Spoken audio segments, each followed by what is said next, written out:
Fala, filhotes, vocês estão vivos? No vídeo de agora nós vamos falar um pouquinho sobre repressão sexual. Essa nossa conhecida ou desconhecida, essa obra da editora brasiliense, terceira edição da Marilena Chauí. Vamos ver um pouquinho o que ela fala aqui nessa obra, né? Por favor, leia este parágrafo. Este livro foi escrito para a coleção Primeiros Passos, uma coleção que teve na década de 80, que dava conceitos introdutórios sobre diversas ciências humanas, chegou até a extrapolar, foi para ciências da natureza também, conceitos básicos, princípios para o entendimento das várias ciências. Mas a autora, muito prolixa, ultrapassou as medidas escrevendo mais páginas do que comporta aquela coleção. Provavelmente ao fim da leitura, o leitor sorrirá, compreendendo o sentido do excesso verbal. O caso é que o estilo adotado é o de Primeiros Passos, parágrafos curtos. Nossa dicção hoje é uma bosta. Pouca citação, ausência de notas de rodapé, escolha de palavras acessíveis ao leitor mais jovem. A autora pede desculpas pela extensão do texto. Será bem-vinda a divergência de ideias e opiniões, ainda que perturbe o inevitável narcisismo do ato de escrever, segundo a Marilena Chauí. Vamos às observações preliminares. Sobre certos aspectos, poderíamos dizer que um livro sobre repressão sexual seria algo como uma obra que tivesse por título Deus e sua época. E como Deus é eterno, já imaginaram a extensão de sua época? Por que essa analogia? Porque desde que o mundo é mundo, seres humanos e animais são dotados de corpos sexuados e as práticas sexuais obedecem a regras, exigências naturais e cerimônias humanas. Quando, portanto, teria começado algo chamado repressão do sexo? E acaso teria terminado a ponto de que sobre ela fosse possível escrever livros? Falamos em regras e cerimônias. A repressão sexual pode ser considerada como um conjunto de interdições, permissões, normas, valores, regras estabelecidos histórica e culturalmente para controlar o exercício da sexualidade, pois, como inúmeras expressões sugerem, o sexo é encarado por diferentes sociedades, e particularmente pela nossa, como uma torrente impetuosa e cheia de perigos. Estar perdido de amor, cair de amor, ser fulminado pela paixão, beber o filtro de amor, receber as flechas do amor, morrer de amor.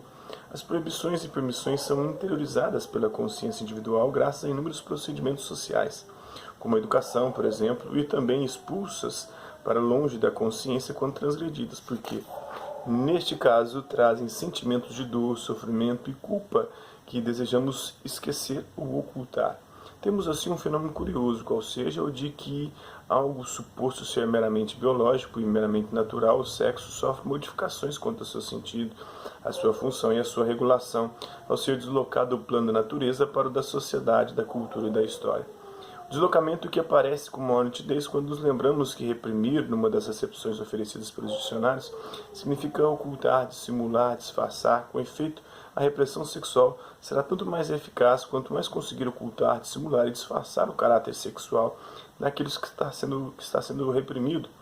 Um dos melhores exemplos disso estando nos sonhos, nos quais objetos, pessoas e situações que parecem nada ter de sexual estão sendo mobilizados para mascarar o conteúdo e desejos altamente sexualizados.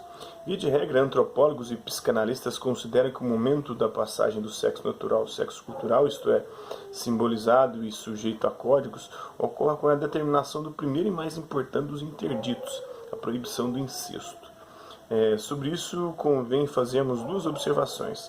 Em primeiro lugar, como mostram os estudos antropológicos e históricos, o incesto não recai sobre as mesmas relações em todas as sociedades. Se em nossa sociedade ele se refere à chamada família restrita, cônjuges, filhos e irmãos, proibindo relações sexuais entre pais e filhos, irmãos, avós e netos, e apenas veladamente as relações entre primos de primeiro grau e entre tios e sobrinhos de primeiro grau, em outras sociedades, além da proibição referente à família restrita, muitas outras se acrescentam, atingindo o que se denomina de família ampliada. Em certos casos, um grupo social inteiro, há regras controlando a exogamia, alianças externas, e a endogamia, as alianças internas, e o chamado sistema de parentesco, extremamente complexo em muitas sociedades. Em segundo lugar, a eficácia da proibição do incesto dependerá não apenas da força das normas e dos castigos, mas de sua interiorização plena, inconsciente. Por esse motivo, os estudiosos falam no tabu do incesto, isto é, na transformação do incesto em falta cuja gravidade não pode ser reparada de modo algum, senão pela morte do infrator, porque seu ato põe em risco a vida de um grupo inteiro, de uma sociedade inteira. A peculiaridade do pavor gerado pelo tabu está em que a morte do infrator, na maioria dos casos, não precisa sequer da intervenção física ou direta do grupo, pois o transgressor morre de culpa, medo, isolamento, loucura. O tabu é interdição sagrada e divinizada, tanto mais respeitada quanto mais distante no tempo estiver sua origem e quanto mais invisíveis forem os poderes que o decretaram. Nessa perspectiva, podemos dizer que o fenômeno, o fato da repressão sexual é tão antigo quanto a vida humana em sociedade. Mas se o conceito de repressão sexual é bastante recente, isto é, que a reflexão sobre as origens, as formas e os sentidos desse fato, seu estudo explícito datam do século XIX. Em outras palavras, as práticas sociais de controle, proibição e permissão do sexo são antiquíssimas, porém o estudo do seu sentido, de suas causas, de suas variações no tempo e no espaço é um estudo recente, não sendo casual que os dicionários registrem como tardio o surgimento da palavra sexualidade, momento em que o termo sexo passa a ter um sentido muito alargado, especialmente quando os estudiosos passaram a distinguir e diferenciar entre necessidade física, biológica, prazer físico, psíquico e desejo, imaginação, simbolização. Esse alargamento fez com que o sexo deixasse de ser encarado apenas como função natural de reprodução da espécie, como fonte de prazer ou desprazer, como realização ou pecado, para ser encarado como um fenômeno mais global, que envolve nossa existência como um todo, dando sentidos inesperados e ignorados a gestos, palavras, afetos, sonhos, humor, erros, esquecimentos, tristezas, atividades sociais, como o trabalho, a religião, a arte, a política, que, à primeira vista, nada tem de sexual. Quem consultar no dicionário notará que o substantivo repressão é referido ao verbo reprimir e que este possui seis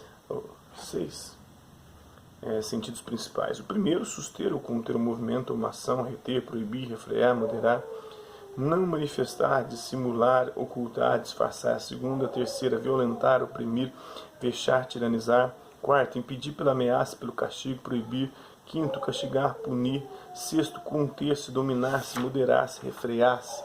Por seu turno, a repressão é definida como ato de reprimir, naqueles 6 sentidos, ou como um efeito deste ato. Porém, aos sentidos do verbo vem acrescentar-se mais um para o substantivo. Registro dicionário em psicologia um mecanismo de defesa mediante o qual os sentimentos, as lembranças dolorosas, os impulsos e os acordes com o meio social são mantidos fora do campo da consciência.